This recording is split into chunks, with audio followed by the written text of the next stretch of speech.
Hello everyone, welcome back to my channel UGC NET with Sonia. आज वाली video में हम डिस्कस करने वाले हैं हमारे लॉजिकल रीजनिंग का मोस्ट इम्पॉर्टेंट टॉपिक, जिससे एग्ज़ाम में 1 से 2 क्वेश्चन पूछे ही जाते हैं हर बार।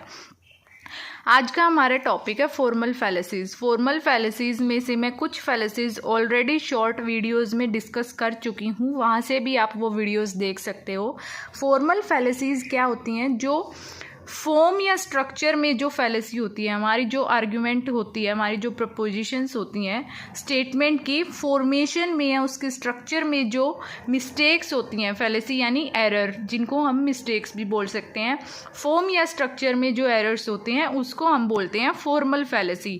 और जो कंटेंट में जो एरर्स होते हैं, जो मिस्टेक्स होती हैं, उसको हम इनफॉर्मल फैलेसी बोलते हैं।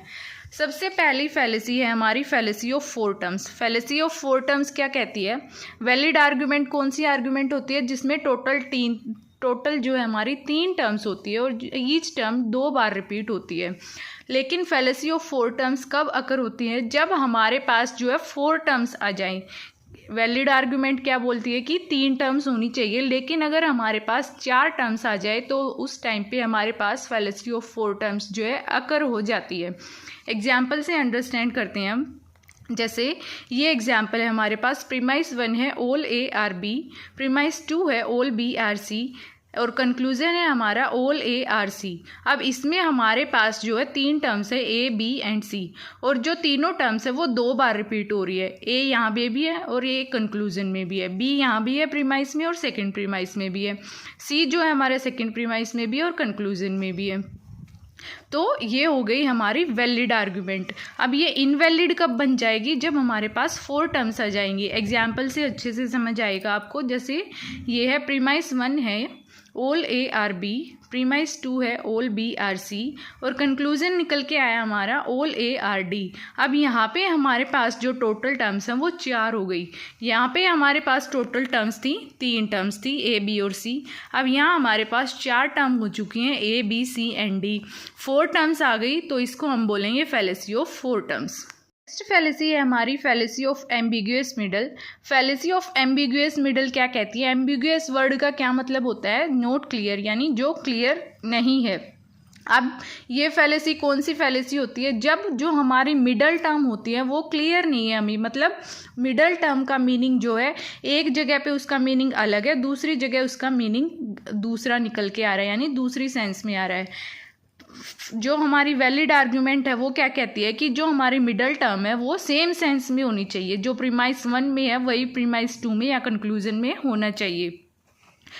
अब हमारी एम्बिगुअस मिडल वाली फैलेसी कब अकर होगी? एग्जाम्पल से अंडरस्टैंड करते हैं। प्रीमाइस 1 है हमारे पास all stars are heavenly body.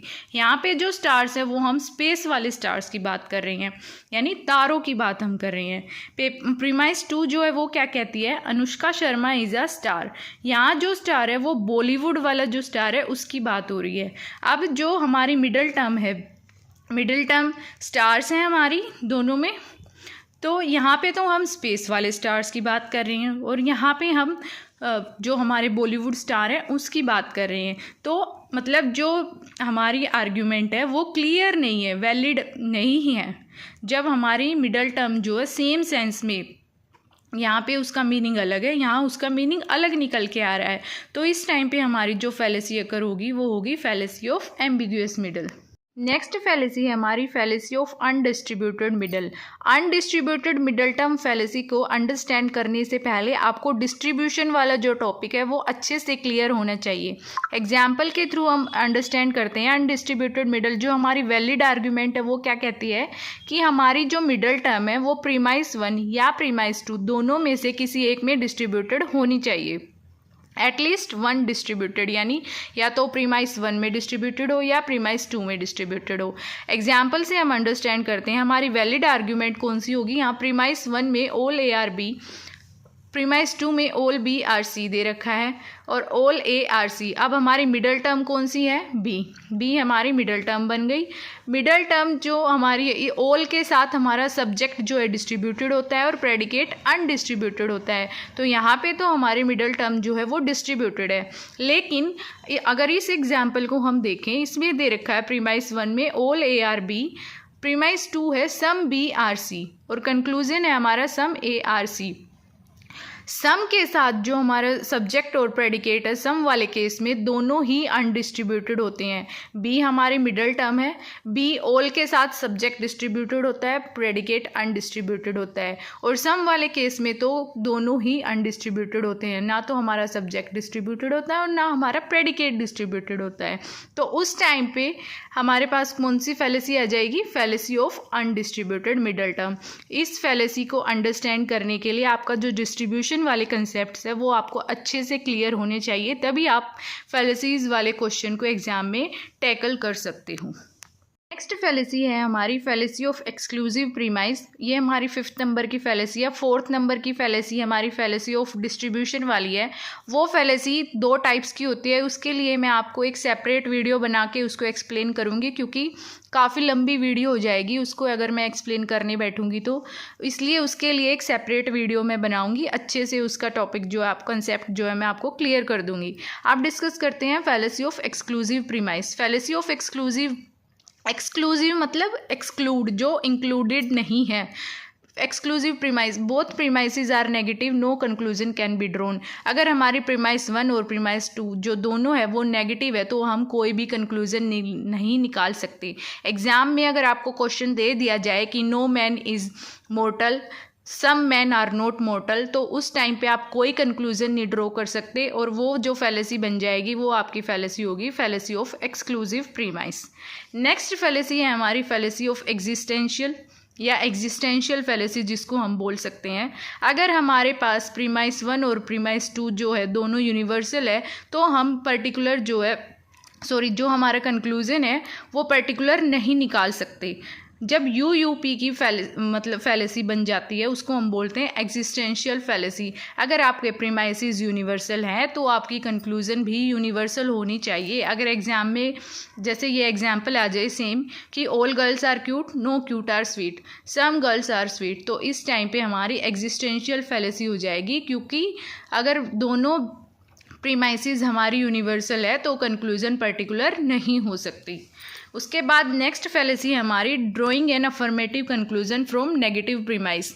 अगर हमारी कोई भी एक भी प्रीमाइस अगर नेगेटिव है तो हमारा जो कंक्लूजन है वो भी नेगेटिव होगा। अगर कंक्लूजन पॉजिटिव आए तो ये फैलेसी अकर होगी। याद रखना, अगर प्रीमाइस नेगेटिव है तो कंक्लूजन भी नेगेटिव होना चाहिए, तो वो हमारी स्टेटमेंट जो है वैलिड होगी। लेकिन अगर कंक्लूजन पॉजिटिव निकल गया तो उस टाइम पे हमारी ये वाली फैलेसी अकर होती है। नेक्स्ट फैलेसी है हमारी at least 1 premise should be universal. जो भी हमारे पास दोनों प्रीमाइसेस गिवन होती हैं उसमें से कोई भी एक प्रीमाइस जो है यूनिवर्सल होना चाहिए। अगर वो यूनिवर्सल नहीं है तो उस टाइम पे ये वाली फैलेसी अकर होती है। जैसे ये एग्जाम्पल दे रखा है हमारे पास, some A are B, some B are C. अब अगर ये सम दे रखे हैं दोनों प्रीमाइसेस में तो हमारी ये वाली फैलेसी अकर हो जाएगी। और अगर मान लो सम की जगह ऑल या नो है यानी यूनिवर्सल है तो उस टाइम पे ये वाली फैलेसी अकर नहीं होगी। कब अकर होगी? जब पर्टिकुलर दोनों प्रीमाइसेस जो हैं पर्टिकुलर गिवन हो, तो उस टाइम पे ये वाली फैलेसी अकर हो जाएगी। आई होप आपको फॉर्मल फैलेसीज वाली वीडियो से कंसेप्ट्स क्लियर हो गए होंगे। लेट मी नो इन दी कमेंट सेक्शन। अगर आपको कोई क्वेश्चन है, आपकी कोई क्यूरीज है, कोई डाउट्स है तो आप कमेंट सेक्शन में कमेंट कर सकते हो। और ऐसी ही और वीडियोज़ के लिए आप UGC net with Sonia channel को सब्सक्राइब कर लें और चैनल के साथ जुड़े रहें। ऐसे ही आपको वीडियोज़ मिलती रहेंगी। Thank you.